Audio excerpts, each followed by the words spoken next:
Hello everybody, thank you very much for joining me. As usual, I will break down at the end what I did in the intro. I decided to use my Cornell again for recording today, just as a treat, and I forgot just how good it is. I'm used to my Roland Blues Cube and I'm loving it, my Blues Cube. But when you try the Telecaster through the Cornell, there is a je ne sais quoi, there's a spike and a poke to the notes. So it is still my favourite amp. I do love my Cornell. The intro piece was just a noodle that's been building and building and building in me over the days and weeks.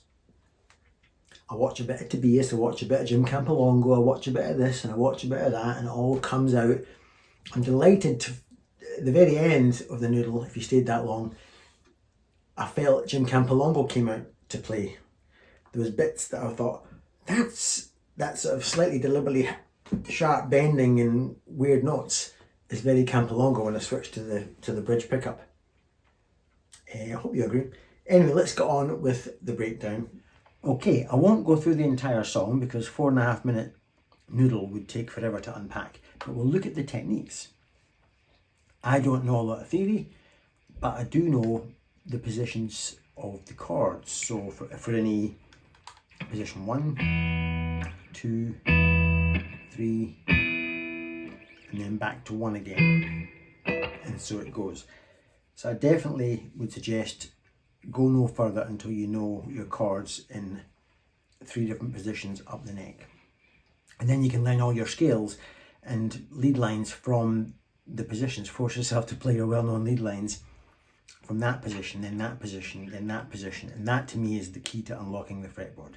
You don't need a fancy course for £60 a month, blah de blah, load of bollocks. So, the first technique I want to talk about is, I don't know what to call it, probably raking up and down the chord. So for example, that I got a lot of notes in there in a very short moment. By raking up what is really a B chord, think of it as I'm playing it over an E chord. And just that ability to go,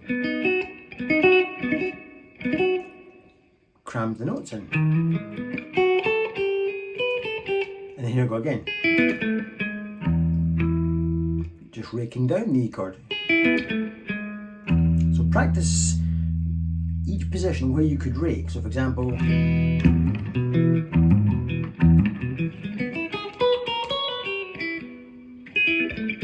I raked a little bit of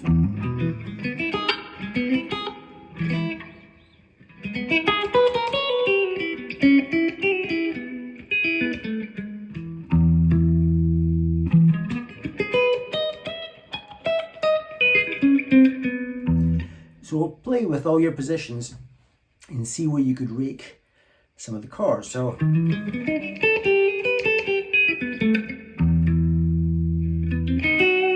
diminished is another great way to rake. I know my diminished quite well, so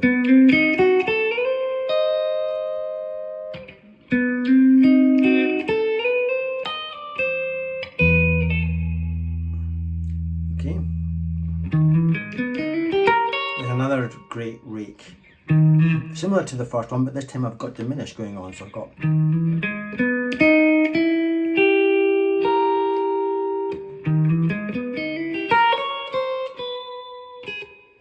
here's an augmented one.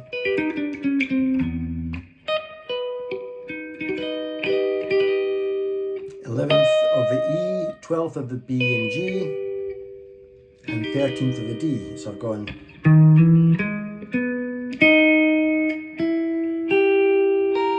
the rake.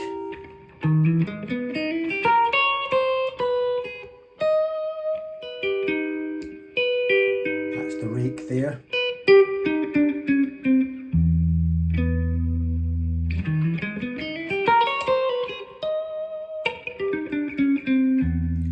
So now I'm talking about diminished and augmented, my two favourite ways out of normality. Diminished is easier to use than augmented, but you can get augmenteds in the more familiar you get.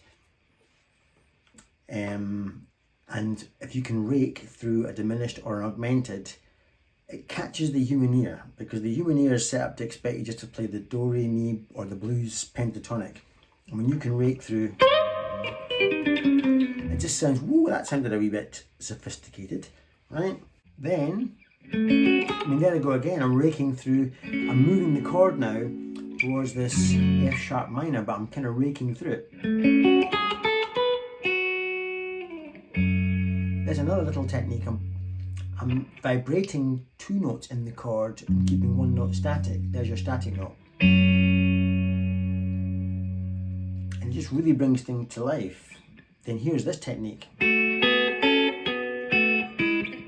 I like that technique. Again, I steal a lot from Tobias Hoffman. If you can keep, I mean, I could just go.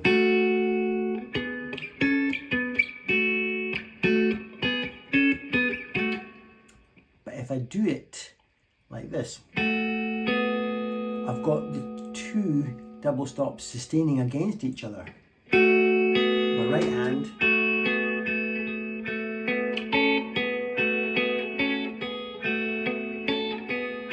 it sounds more like I'm in a church. It sounds more spiritual.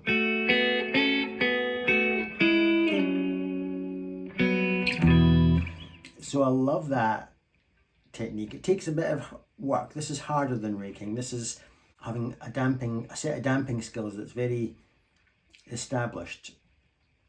So if you're currently getting notes ringing out all over the shop, this is one to come back to when you get good at damping. By damping I mean muting the strings that you don't want popping out. And I've still got that first strike of this now. It's still ringing.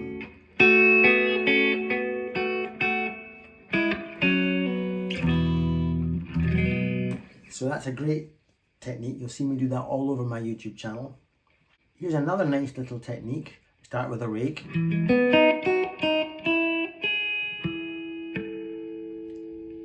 So I'm playing a fretted note in conjunction with some harmonics.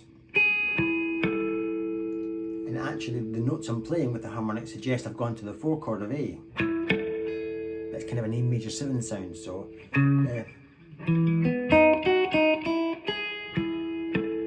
quite nice, isn't it?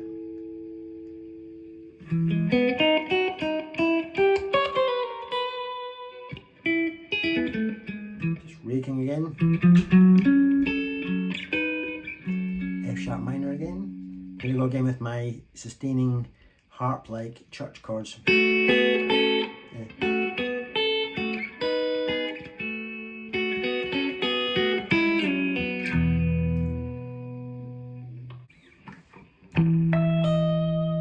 More techniques, more harmonic type techniques where I'm playing some harmonics that I can leave ringing whilst playing fretted notes. So that one's still ringing.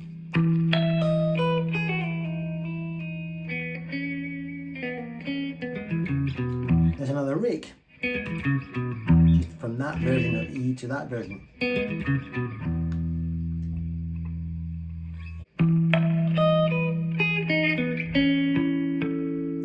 That note sustaining and so are my harmonics. I just love that technique.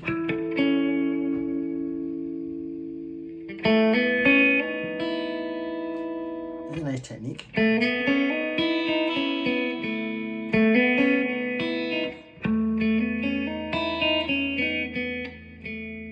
Again, I've got so much ringing out in the air that I've got the harmonic from here. I've got this very well damped lick. So that's still ringing. And if I'm really clean, I can maybe stick an open E string in to get that half step rub. And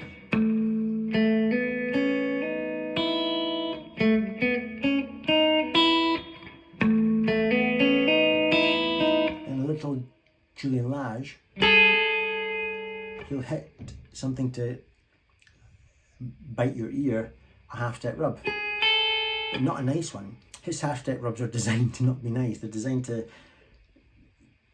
well, maybe it depends how you look at them, but Tobias's half step rubs are beautiful. Julian Lage's half step rubs are deliberately they provoke you in a brilliant way. He's like a mad scientist. So that one, I mean, there's nothing nice about that, but he does that all the time where he'll go and he'll bend it, things like that. So that's just a wee Julian Lage thing that I've always loved that he does.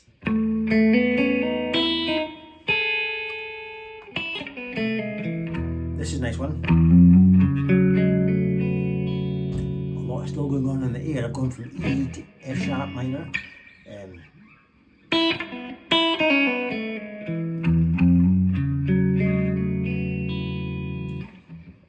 Fretting that. So I'm fretting the bottom half, the thick half of that chord. if that's a regular F sharp minor, but then I'm stretching across. Oh, this is still sustaining, so you have to be very good at damping. And then the open B and E strings.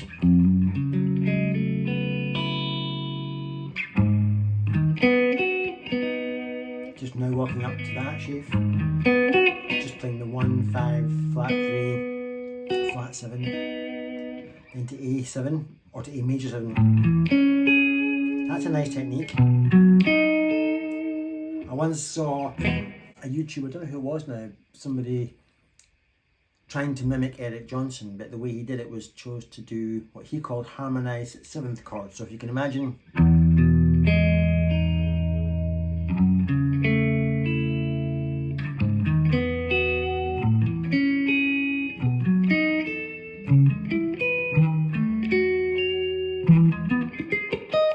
type thing. So E major 7,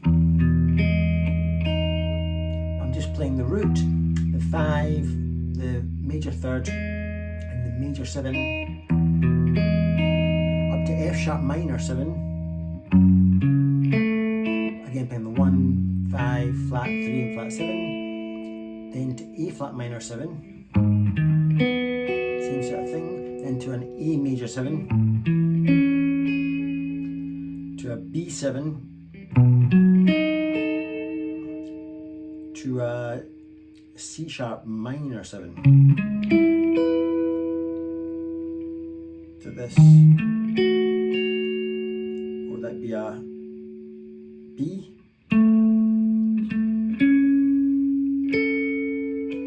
Oh, I've lost it now.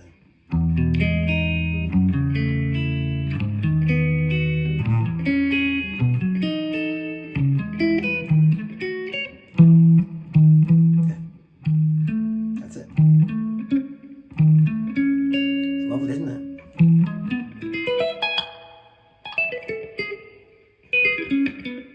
There we go, raking again. So that's a great technique to play with that.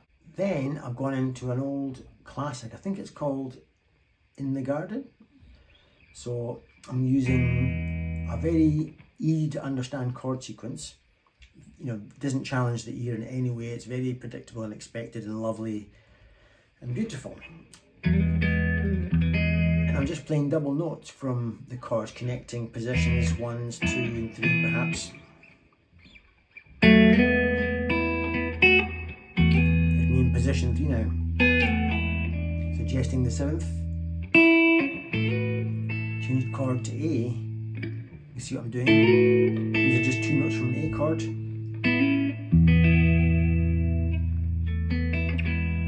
in that position of E. Then I've gone to lead.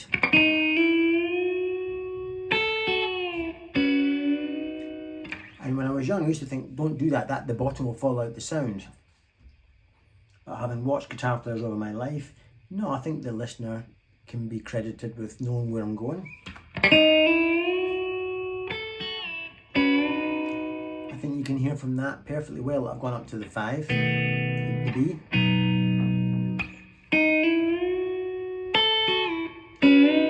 But look how I'm expressing the B. So I guess the technique I'm using now is I'm expressing chords in different ways. In this instance, like a pedal steel player. So you could play B like that, you could play it like this. You could play it like this. I'm playing it like this. So I'm keeping these 2 static and bending that 9 note, or the 2 up to the major 3rd.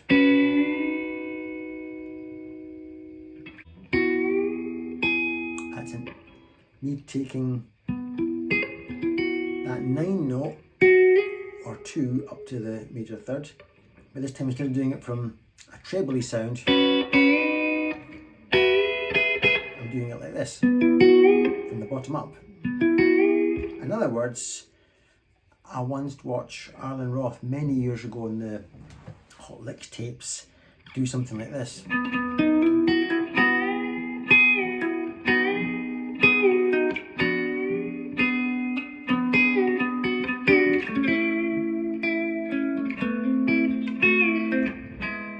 And that kind of blew my mind. It's tough on the old fingers. This first finger's getting sorer and sorer as I'm speaking to you, so I'm going.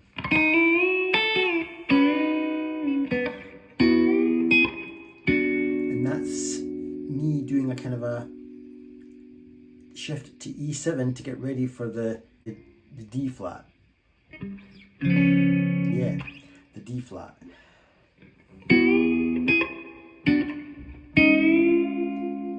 Just ultimately playing that chord, but bending that note to there.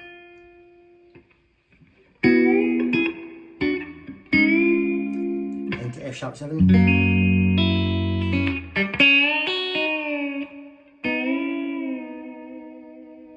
Bending that to that. So I've got to give different pressures to these strings, to each string as I bend, because that note's got to go up a tone and back down. This has got to go up a semitone and back down. And the strings are of different gauge, and therefore I might have to factor that in. You don't always get it right. I mean, that was too much on the B string, then the B string went up too high. That was better. That was a good one.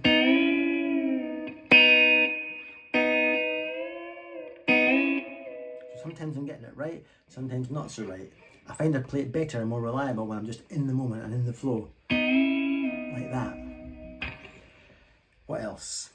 Then, the chorus, taking advantage of open strings where I can, this time the E string.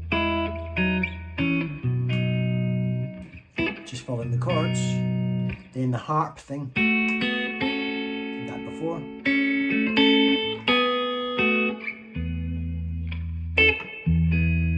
Then I'm going to lead again, like asking you, the listener, to follow what I'm doing if you listen really carefully.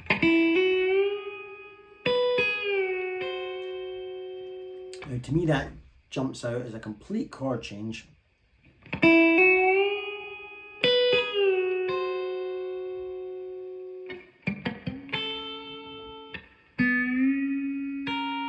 So I'm suggesting the chords by what I'm playing. So the chords I'm playing are, that's E,